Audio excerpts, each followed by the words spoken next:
Marcos 16, versículo 15, observe. E disse-lhes: ide por todo o mundo, pregai o evangelho a toda criatura. Quero fazer uma pequena pausa aqui, o nosso tempo corre rápido hoje. Pregai uma mensagem específica que vocês já conhecem. Se não conhecessem, não poderia dizer para vocês: preguem isso aqui, vocês já conhecem o evangelho a toda criatura. Mas não é interessante? A igreja, como instituição local, grupos reunidos em toda parte, ainda não tinha se formado. Sim, já existe a igreja do Senhor invisível, de crentes ao longo de toda a história. A igreja não nasce em Pentecostes.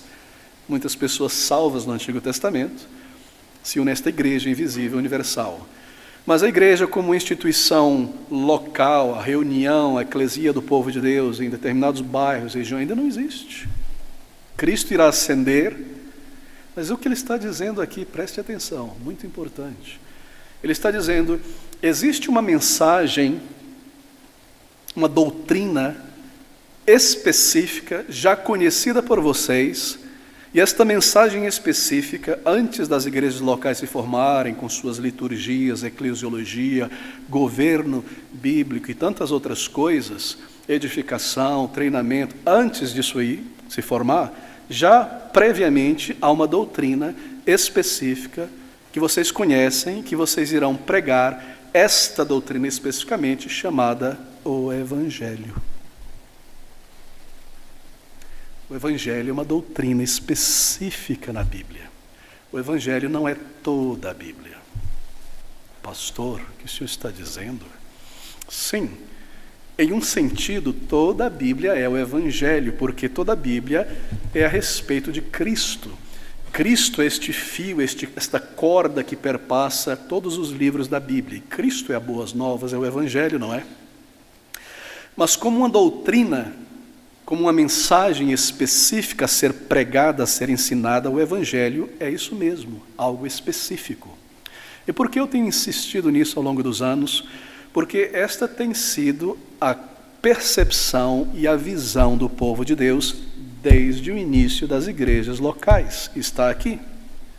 Vocês irão pregar o quê? Uma mensagem específica, que é o Evangelho. Assim, meus queridos irmãos, nós fazemos essa diferença entre o ensino das doutrinas da fé para o crente e a pregação do Evangelho, uma mensagem específica para chamar pessoas à salvação.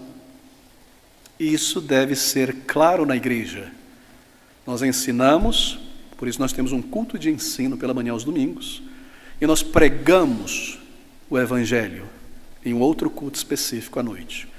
Pastor, as duas coisas não podem ser feitas no mesmo culto? Bem, você não vai ter tempo para realizar isso como você deveria, nem para ensinar o povo de Deus a edificar, porque o pastor, o pregador, aquele que ensina, deve ensinar o povo de Deus todo o conselho de Deus, mas também deve pregar o Evangelho e chamar os eleitos de Deus. Então é melhor ter uma mensagem específica para o Evangelho e um tempo específico para edificar os santos, não é? Sim, assim a igreja tem feito ao longo de séculos e séculos e séculos em todo lugar. Até há pouco tempo atrás, não precisa ser uma noite, outra de manhã, mas até há pouco tempo atrás tem sido a tradição do povo de Deus, em todas as igrejas no Ocidente, é claro, no Oriente também, de dedicar pelo menos um culto, uma mensagem, um sermão ao chamado evangelístico, a este ide aqui. E uma parte para o ensino, o treinamento, o conforto, a edificação do povo de Deus. Mas isso, queridos amigos, não somente se perdeu em nossa nação e em outras partes do mundo, como tem sido esquecido por muitos pastores e atacado por muitos. Hoje em dia, você observa claramente pessoas defendendo o seguinte: todas as vezes, pastor vem dizendo isso, já de algum tempo, todas as vezes que eu vou ao púlpito, eu estou pregando o Evangelho. E aí você ouve aquele sermão dele e pensa, mas espera aí, cadê o Evangelho ali, o chamado? Doutrinas de salvação, arrependimento e fé. Por que eles dizem isso? Porque eles adotaram esta nova ideia de algumas décadas para trás, que tudo que está na Bíblia é o Evangelho, e assim todas as vezes que eles pregam alguma coisa, é o Evangelho. Mas espera aí, aquele pleitear com alma, aquele urgir, aquele instar, no final eu ponho um apêndice, um pequeno chamado, alguma coisa assim. Nós não estamos fazendo jus a este comando. Ide, pregai.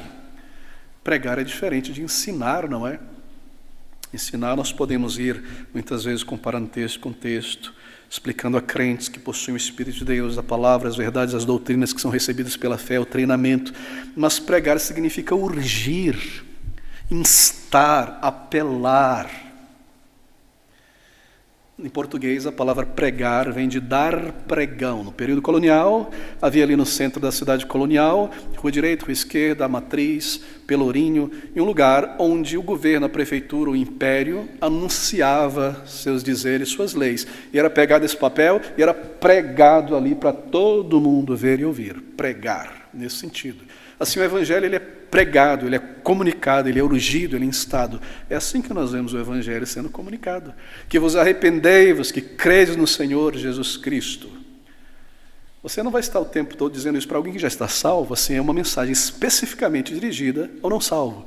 É claro, o crente deve estar ali em culto ao Senhor, aprender os argumentos do Evangelho, se gloriar em Cristo, mas eu termino aqui, o Evangelho, as boas novas de reconciliação com Deus, por meio de um mediador, a história da vida deste mediador, sua ressurreição. Isso é pregar o Evangelho, ensinar sobre este significado, o objetivo destas coisas e o benefício à alma necessitada. E chamar, convidar, urgir, instar as pessoas não salvas que participem deste benefício da obra de Cristo.